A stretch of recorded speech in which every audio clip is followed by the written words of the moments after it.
नमस्कार जय हिंद साथियों, स्वागत है आपका एग्जाम सर स्टडी में। इस वीडियो में हम डिस्कस करने वाले हैं बाल विकास के महत्वपूर्ण क्वेश्चन जो आपके यूपी टेट की परीक्षा के लिए बहुत इंपॉर्टेंट होने वाले हैं। चलिए दोस्तों स्टार्ट करते हैं अपने पहले क्वेश्चन के साथ। हमारा पहला क्वेश्चन है द कंडीशंस ऑफ लर्निंग पुस्तक के लेखक कौन है। आपको चार ऑप्शन मिलते हैं। पहला दिया है B.F. Skinner, R.M. गेने, I.P. पावलाव और E.L. थार्डनाइक। तो अगर बात करते हैं राइट आंसर के बारे में तो हमारा राइट आंसर हो जाएगा बी, यानी कि R.M. गेने जो इसका है राइट आंसर हो जाएगा। अगर हम बात करते हैं R.M. गेने ने अपनी पुस्तक में 8 प्रकार के अधिगम परिस्थितियों का वर्णन किया है।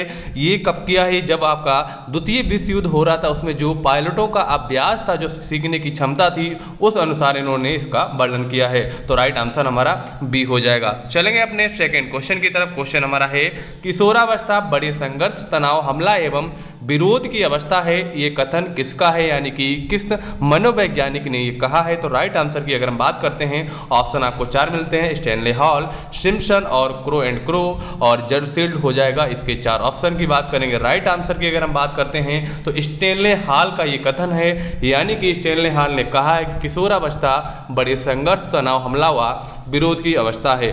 अगर बात करेंगे तो इन्होंने एक लिखा भी है कि इन्होंने अपनी एक पुस्तक लिखी है जिनका नाम है तूफान व तनाव की अवस्था का पुस्तक का नाम है। उसमें इन्होंने इसके बारे में पूरा का पूरा वर्णन किया है। हम चलते हैं अपने अगले क्वेश्चन की तरफ। क्वेश्चन हमारा है निम्न में से किसने अधिगम सिद्धांत प्रतिपादन नहीं किया है।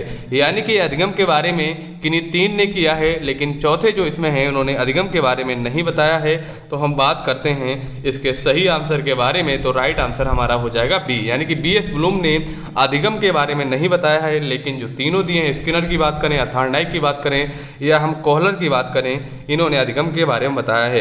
पहले हम बात कर लेते हैं स्किनर के बारे में। तो स्किनर ने बताया कि भैया इन्होंने लिखा है क्या, क्रिया प्रसूत एवं अनुबंधन का जो सिद्धांत है स्किनर का है। अब हम बात करते हैं थार्डनाइक के बारे में। इन्होंने बताया है किसके बारे में, संबंधवाद का सिद्धांत। अगर हम बात करेंगे कोहलर के बारे में तो इन्होंने बताया है, क्या बताया है, सूझ या अंतर्दृष्टि का सिद्धांत जो है कोहलर का है। चलेंगे दोस्तों अपने अगले क्वेश्चन पर। क्वेश्चन हमारा है व्यवहार के कारण व्यवहार में परिवर्तन ही अधिगम है, यह किसने कहा है। तो हम राइट आंसर की बात करेंगे, व्यवहार के कारण व्यवहार में परिवर्तन ही अधिगम है। तो ये राइट आंसर आपका हो जाएगा गिलफोर्ड के अनुसार, यानी कि गिलफोर्ड ने कहा है। तो राइट आंसर हमारा ए हो जाएगा। यानी कि अगर हम अपने दैनिक जीवन की बात करें, कुछ ना कुछ करते हैं, लोगों के साथ व्यवहार भी करते हैं, तो उन अनुभवों के द्वारा हम अपने व्यवहार को सुधार कर सकते हैं। तो इन्होंने बताया कि अधिगम प्रक्रिया जो है निरंतर चलने वाली सार्वभौमिक प्रक्रिया है। इस प्रकार स्पष्ट है कि सीखना जो अनुभव द्वारा परिवर्तन व्यवहार में हो सकता है। चलेंगे दोस्तों अपने अगले क्वेश्चन पर। क्वेश्चन हमारा है सूची ए तथा सूची बी को सुमेलित कीजिए, यानी कि आपको बताना पड़ेगा।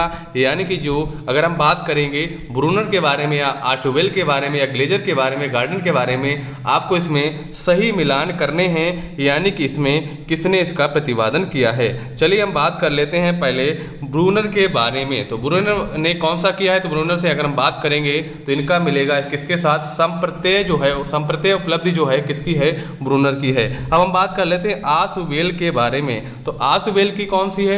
आशुवेल की बात करते हैं तो इनकी क्या है, अग्रिम संगठक शिक्षण जो है आशुवेल की है। अब हम बात करते हैं ग्लेजर के बारे में। तो ग्लेजर की अगर हम बात करते हैं तो इन्होंने क्या बताई है, बुनियादी शिक्षण प्रतिमान के बारे में किसने बताया है, ये ग्लेजर ने बताया है ना। अब हम बात करते हैं गार्डन के बारे में। तो गार्डन ने क्या बताया है, गार्डन ने बताया है साइनोटिक शिक्षण प्रतिमान के बारे में। किसने बताया, गार्डन ने बताया। थी हमारे सही मिलान हो जाएंगे। चलेंगे अपने अगले क्वेश्चन के साथ। क्वेश्चन हमारा है निम्न में से किस सिद्धांत को पुनर्वलन का सिद्धांत भी कहते हैं।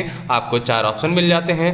पुनर्वलन का सिद्धांत इसमें से राइट आंसर क्या हो जाएगा, चलिए देख लेते हैं। तो पुनर्वलन का सिद्धांत की अगर हम बात करते हैं तो पहला दिया है उद्दीपक अनुक्रिया का सिद्धांत, सूझबूझ का सिद्धांत, क्रिया प्रस्तुत अनुबंधन का सिद्धांत और चौथा दिया है शास्त्रीय अनुबंधन का सिद्धांत। अगर राइट आंसर की बात करते हैं तो राइट आंसर हमारा हो जाएगा क्रिया प्रस्तुत अनुबंधन का सिद्धांत जो हमारा है ये कौन सा है, पुनर्वलन का सिद्धांत कहलाता है। और ये किसने दिया था, ये स्किनर ने दिया था। किसने दिया था, स्किनर ने दिया था। स्किनर ने किस पर प्रयोग किया था, स्किनर ने चूहों पर प्रयोग किया था। किस पर किया था, चूहों पर।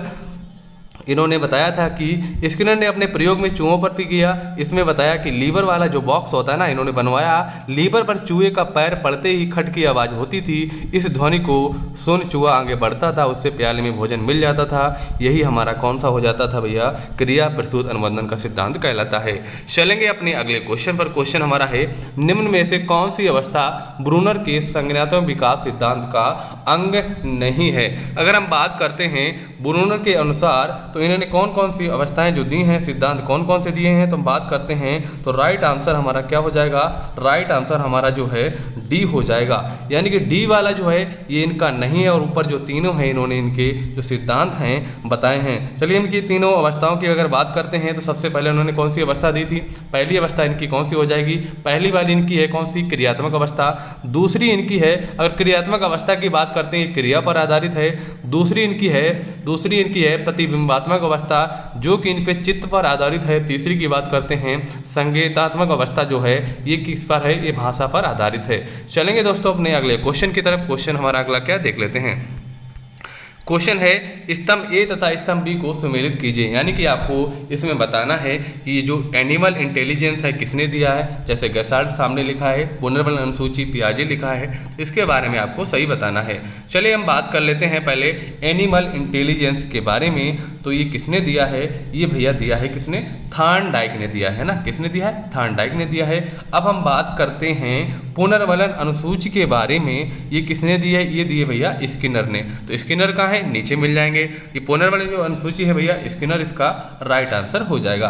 अब हम बात करते हैं सारगर्भिता का जो नियम है ये किसने दिया है, ये आपका दिया है किसने, ये आपका दिया है गेसाल्ट ने। तो इसका राइट आंसर क्या हो जाएगा, ये आपका हो जाएगा गेसाल्ट हो जाएगा। अब हम बात करते हैं अनुकूलन किसने दिया है। अनुकूलन की अगर बात करते हैं तो ये दिया है किसने, पियाजे ने दिया है ना। अनुकूलन का जो सिद्धांत है पियाजे का है, तो राइट आंसर हमारा ये हो जाएगा। चलेंगे अपने अगले क्वेश्चन पर। क्वेश्चन है, विकास कभी ना समाप्त होने वाली प्रक्रिया है, ये कथन विकास के किस सिद्धांत से संबंधित है। तो ये किससे संबंधित है, यानी कि विकास जो है कभी समाप्त होने वाला प्रक्रिया है, तो राइट आंसर क्या हो जाएगा, ये हो जाएगा भैया निरंतरता का सिद्धांत। निरंतरता का सिद्धांत का मतलब है जो प्रक्रिया हमेशा चलती रहे, वही प्रक्रिया क्या होती है, निरंतरता का सिद्धांत कहलाती है। चलेंगे अपने अगले क्वेश्चन की तरफ। क्वेश्चन है, कॉलर ये सिद्ध करना चाहता था कि सीखना क्या है, इसका आपको राइट आंसर बताना है। तो राइट आंसर हो जाएगा, सीखना क्या है, संज्ञानात्मक संकार्य है। संकार्य यानी कि सी हमारा जो है राइट आंसर हो जाएगा, है ना। कॉलर बताना चाहता था कि भैया सीखना एक क्या है, संज्ञानात्मक संकार्य है, ये हमारा राइट आंसर हो जाएगा। चलेंगे अपने अगले क्वेश्चन पर। क्वेश्चन हमारा है, पियाजे के सिद्धांत के अनुसार प्राक संक्रियात्मक अवस्था की अवधि क्या है। यानी कि पियाजे ने अपनी चारों अवस्थाएं दी थी, उसमें एक आपकी है प्राक संक्रियात्मक अवस्था। इसकी अवधि के बारे में पूछा गया है, तो इसका राइट आंसर क्या हो जाएगा, 2 से 7 वर्ष के बीच जो अवस्था है क्या है, पूर्व क्या है, पूर्व संक्रियात्मक अवस्था बोल सकते हैं, प्राक संक्रियात्मक अवस्था इसको हम बोल सकते हैं। दूसरी हमारी है पूर्व संक्रियात्मक अवस्था, तीसरी हमारी है मूर्त संक्रियात्मक अवस्था, चौथी हमारी है अमूर्त संक्रियात्मक अवस्था। चलेंगे दोस्तों अपने अगले क्वेश्चन की तरफ, देख लेते हैं हमारा अगला क्वेश्चन क्या है। क्वेश्चन है, थॉर्नडाइक ने अपने सिद्धांत को किस शीर्षक से सिद्ध किया है। हम बात करते हैं थॉर्नडाइक के बारे में, तो इन्होंने अपना जो नियम किया है किस शीर्षक से सिद्ध किया है, तो इन्होंने किया भैया है अधिगम एवं प्रयास एवं भूल के बारे में सिद्ध किया है। यानी कि बी हमारा जो है अधिगम के प्रयास एवं भूल, ये हमारा राइट आंसर हो जाएगा। चलेंगे अपने अगले क्वेश्चन की तरफ। क्वेश्चन हमारा है, देख लेते हैं, पियाजे के अनुसार संज्ञानात्मक विकास की तृतीय अवस्था निम्न में से कौन सी अवस्था है। अब हम बात करते हैं तृतीय अवस्था के बारे में। इन्होंने 4 अवस्थाएं दी थी, अगर तृतीय की बात करते हैं, ये हमारी कौन सी हो जाएगी, ये हमारी हो जाएगी हमारी मूर्त संक्रियात्मक अवस्था। यानी कि इसकी जो अवधि की अगर हम बात करते हैं, तो अवधि इसकी होती है 7 से 11 वर्ष के बीच जो है इसकी अवधि होती है ना। इसकी अवधि क्या होती है, 7 से 11 वर्ष के बीच इसकी अवधि होती है। और चौथी की बात करते हैं, चौथी हमारी है अमूर्त संक्रियात्मक अवस्था। चलते हैं इसके अगर बारे में जानेंगे, तो अगर 7 से 11 वर्ष की अगर बात करते हैं, आयु को मूर्त संक्रियात्मक अवस्था कहा जाता है। इस अवस्था में बच्चे अधिक व्यवहारिकता एवं यथार्थवादी होते हैं तथा बच्चों में तर्क एवं समस्या समाधान की क्षमता का विकास विकास भी इसमें हो जाता है। चलेंगे अपने अगले क्वेश्चन पर। क्वेश्चन हमारा है, सीखने के वक्र अभ्यास द्वारा सीखने की मात्रा, गति और प्रगति की सीमा को ग्राफ पर प्रदर्शित करते हैं, यह किसने कहा है ना। ये किसने कहा है, तो इसके राइट आंसर की अगर हम बात करते हैं तो इसमें दिया है कि नहीं दिया है, देख लेते हैं। ये कहा है भैया गेट्स एवं अन्य ने कहा है, जो ऑप्शन में नहीं दिया है, तो राइट आंसर हमारा डी हो जाएगा, यानी कि इनमें से कोई नहीं। यानी कि कथन किसका है, ये कथन भैया है गेट्स एवं अन्य का है। चलेंगे अपने अगले क्वेश्चन की तरफ, देख लेते हैं। क्वेश्चन अगला है, निम्न में से कौन सा थॉर्नडाइक के अधिगम के प्राथमिक नियमों में शामिल नहीं है। अब हम बात करते हैं थॉर्नडाइक ने कौन कौन से नियम दिए हैं, उसमें ऐसा कौन सा नियम है इसमें जो शामिल नहीं है। तो इसमें कौन सा नहीं शामिल है, इसमें जो आपका ए वाला है, जिसे हम बोलते हैं साचार्यात्मक स्थानांतरण का जो नियम है, ये हमारा थॉर्नडाइक का नियम नहीं है। इन्होंने 3 नियम दिए थे। कौन कौन से नियम हैं, इन्होंने पहला नियम दिया था तत्परता का नियम, दूसरा नियम इनका कौन सा है, दूसरे की अगर बात करते हैं, दूसरा इनका है अभ्यास का नियम, और तीसरा इनका है ये आपका प्रभाव का नियम। यानी कि ये तीनों जो आपके हैं थॉर्नडाइक के नियम है, लेकिन चौथा वाला नहीं है, ये हमारा सही आंसर हो जाएगा। चलेंगे अपने अगले क्वेश्चन पर। क्वेश्चन है, अनुकूलित अनुक्रिया सिद्धांत किसके अनुकूलन पर बल देता है।